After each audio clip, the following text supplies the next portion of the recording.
Hello friends, പുതിയൊരു വീഡിയോയിലേക്ക് എല്ലാവർക്കും സ്വാഗതം. ഇന്ന് നമ്മൾ നോക്കാൻ പോകുന്ന ഡിയാബ്ലോ ഗാർഡിയൻ എന്ന മെക്സിക്കൻ വെബ് സീരീസിൻ്റെ തേർഡ് പാർട്ട് വീഡിയോ ആണ്. ആദ്യത്തെ 2 പാർട്ട് കാണാത്തവർക്ക് വേണ്ടി വീഡിയോയുടെ ലിങ്ക് ഡിസ്ക്രിപ്ഷനിൽ പ്ലേസ് ചെയ്യാം. അപ്പോൾ നമുക്ക് ഒട്ടും സമയം കളയാതെ നേരെ വീഡിയോയിലേക്ക് പോകാം. വയലറ്റ് ഒരു ഗുഡ്സ് കാരിയറിൽ കയറി മെക്സിക്കോയിൽ നിന്നും ന്യൂയോർക്കിലേക്കുള്ള യാത്ര ആരംഭിക്കുന്നു.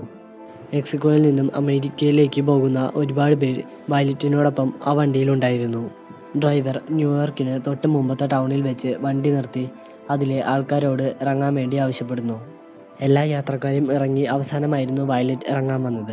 ആ നേരത്ത് വയലറ്റിൻ്റെ ബാഗിൽ നിന്നും പൈസ താഴെ വീഴുന്നത് കണ്ട് ആ ഡ്രൈവർ ആ ബാഗ് അടിച്ചു മാറ്റാൻ വേണ്ടി തീരുമാനിക്കുന്നു. അയാൾ വയലറ്റിൻ്റെ കയ്യിൽ നിന്നും ബാഗ് അടിച്ചു മാറ്റാൻ വേണ്ടി അവളുടെ പിന്നാലെ ഓടുന്നു. എന്നാൽ ആ സമയത്ത് എറിക് എന്ന വ്യക്തി വന്ന് വയലറ്റിനെ അയാളിൽ നിന്നും രക്ഷപ്പെടുത്തുന്നു. വയലറ്റിന് എറിക്കിനെ വളരെയധികം ഇഷ്ടപ്പെടുന്നു. അവിടെ കട്ട് ചെയ്ത് പിന്നീട് കാറിൽ യാത്ര ചെയ്യുന്ന എറിക്കിനെയും വയലറ്റിനെയുമാണ് കാണിക്കുന്നത്. എറിക് വയലറ്റിനോട് എന്തിനാണ് വീട് വിട്ടിറങ്ങിയത് എന്ന കാര്യങ്ങളെല്ലാം അന്വേഷിക്കുന്നു. ആ ഒരു ലോങ് ഡ്രൈവിനിടയിൽ വയലറ്റും എറിക്കും തമ്മിൽ വളരെയധികം കമ്പനിയാവുന്നു. എറിക് വയലറ്റിനെ സ്റ്റേ ചെയ്യാൻ വേണ്ടി തൻ്റെ വീട്ടിലേക്ക് കൂട്ടിക്കൊണ്ടുവരുന്നു. അവിടെ കട്ട് ചെയ്ത് പിന്നെ കാണിക്കുന്നത് പിഗിനെയാണ്. പിഗ് ആണെങ്കിൽ ഒരു ഡ്രഗ് ഡീലറിൻ്റെ അടുത്ത് ചെന്ന് അവിടെ നിന്നും ഡ്രഗ്സ് എല്ലാം വാങ്ങി സെയിൽ ചെയ്യുന്നതായിട്ടാണ് കാണിക്കുന്നത്. അവിടെ കട്ട് ചെയ്ത് പിന്നെ കാണിക്കുന്നത് എറിക്കിനെയും വയലറ്റിനെയുമാണ്. എറിക് വയലറ്റിനോട് തൻ്റെ ഡ്രീം ആക്ടർ ആവാനാണ് എന്ന കാര്യമെല്ലാം പറയുന്നു. വയലറ്റ് തൻ്റെ സ്വപ്നങ്ങളെ പറ്റിയും തൻ്റെ ഫ്ലാഷ് ബാക്കും എല്ലാം എറിക്കിനോട് പറയുന്നു. അങ്ങനെ അവർ പിറ്റേ ദിവസം വയലറ്റിൻ്റെ സ്വപ്നനഗരമായ ന്യൂയോർക്കിലേക്ക് പോകാൻ വേണ്ടി തീരുമാനിക്കുന്നു. ന്യൂയോർക്കിലെത്തിയ വയലറ്റ് അവിടുത്തെ ഷോപ്പിംഗ് മാളുകളിലെല്ലാം കയറി തനിക്ക് ആവശ്യമുള്ളതും ഇല്ലാത്തതുമായ ഒരുപാട് സാധനങ്ങൾ വാങ്ങിക്കൂട്ടുന്നു. ഡ്രസ്സ് എല്ലാം വാങ്ങിയതിനു ശേഷം വയലറ്റും എറിക്കും ഡ്രസ്സ് ചേഞ്ച് ചെയ്യാൻ എന്ന വ്യാജേന ട്രയൽ റൂമിലേക്ക് പോകുന്നു. ട്രയൽ റൂമിലെത്തിയ വയലറ്റ് തൻ്റെ ഒരുപാട് നാളത്തെ സ്വപ്നങ്ങളും ആഗ്രഹങ്ങളുമെല്ലാം സാധിച്ചു കൊടുത്ത എറിക്കിനോടൊപ്പം അവിടെ വെച്ച് ഫിസിക്കൽ റിലേഷൻഷിപ്പിൽ പോകുന്നു. അതിനിടയിൽ വയലറ്റ് തൻ്റെ വീട്ടിൽ നിന്നും അടിച്ചു മാറ്റിയ പൈസ മുഴുവൻ എറിക്കിന് കാണിച്ചു കൊടുക്കുന്നു. ഈ പൈസ വെച്ച് ഇനി നമുക്ക് സുഖമായി ജീവിക്കാമെന്നെല്ലാം വയലറ്റ് എറിക്കിനോട് പ്രോമിസ് ചെയ്യുന്നു. അവിടെ കട്ട് ചെയ്ത് പിന്നെ കാണിക്കുന്നത് കോളേജ് ക്യാൻറ്റീനിൽ വെച്ച് ബ്ലോഗ് ടൈപ്പ് ചെയ്തുകൊണ്ടിരിക്കുന്ന പിഗിനെയാണ് കാണിക്കുന്നത്. ആ സമയത്ത് പിഗിൻ്റെ സുഹൃത്ത് പിഗിനോട് എന്തെങ്കിലും സ്റ്റഫ് കയ്യിലുണ്ടോ എന്ന കാര്യമെല്ലാം ചോദിക്കുന്നു. പിഗ് ആവട്ടെ അവനെയും കൂട്ടി നേരെ തൻ്റെ വീട്ടിലേക്ക് വരുന്നു. എന്നിട്ട് ആ ഡ്രഗ് ഡീലർ പുതിയതായി കൊടുത്ത ഒരു ഡ്രഗ് അവന് കൊടുക്കുന്നു. എന്നാൽ ആ ഡ്രഗിൻ്റെ എഫക്റ്റ് തലയ്ക്ക് പിടിച്ച് രണ്ടുപേരും ബോധമില്ലാതെ കുറേ നേരം കിടന്നുറങ്ങുന്നു. ഉറങ്ങി എണീറ്റ പിഗ് നേരെ തൻ്റെ ലാപ്ടോപ്പ് തുറന്നു നോക്കുന്നു.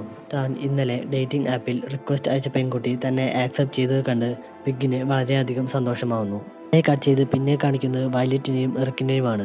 അവർ ന്യൂയോർക്കിലെ തന്നെ ഏറ്റവും എക്സ്പെൻസീവായ ഹോട്ടലിലേക്ക് റൂമെടുത്ത് താമസിക്കാൻ വേണ്ടി അവിടേക്ക് വരുന്നു.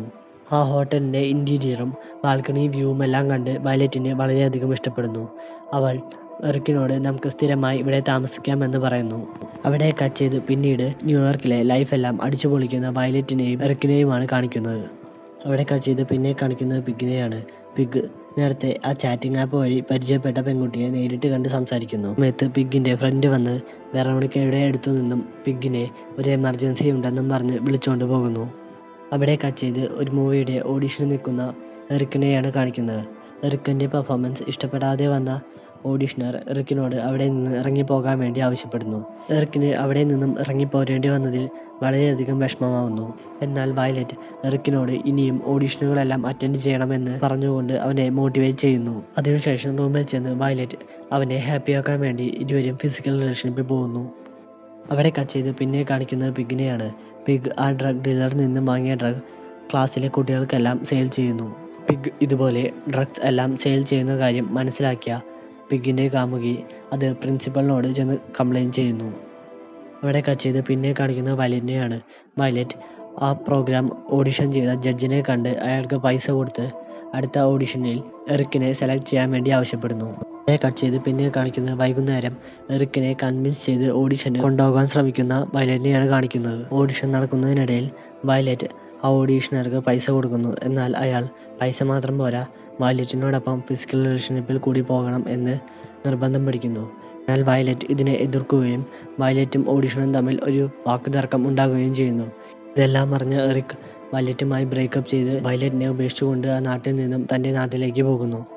ഇത്രയും പറഞ്ഞുകൊണ്ട് ഈ സീരീസിൻ്റെ സെക്കൻഡ് എപ്പിസോഡ് ഇവിടെ അവസാനിക്കുന്നു. ഈ വീഡിയോ ഇഷ്ടമായെങ്കിൽ ഈ ചാനൽ മറക്കാതെ സബ്സ്ക്രൈബ് ചെയ്യുക. തൊട്ടപ്പുറത്തെ ബെൽ ബട്ടൺ കൂടി എനേബിൾ ചെയ്താൽ ഇതിൻ്റെ ബാക്കി സീരീസിൻ്റെ അപ്ലോഡിംഗ് എല്ലാം നോട്ടിഫിക്കേഷൻ ലഭിക്കുന്നതായിരിക്കും.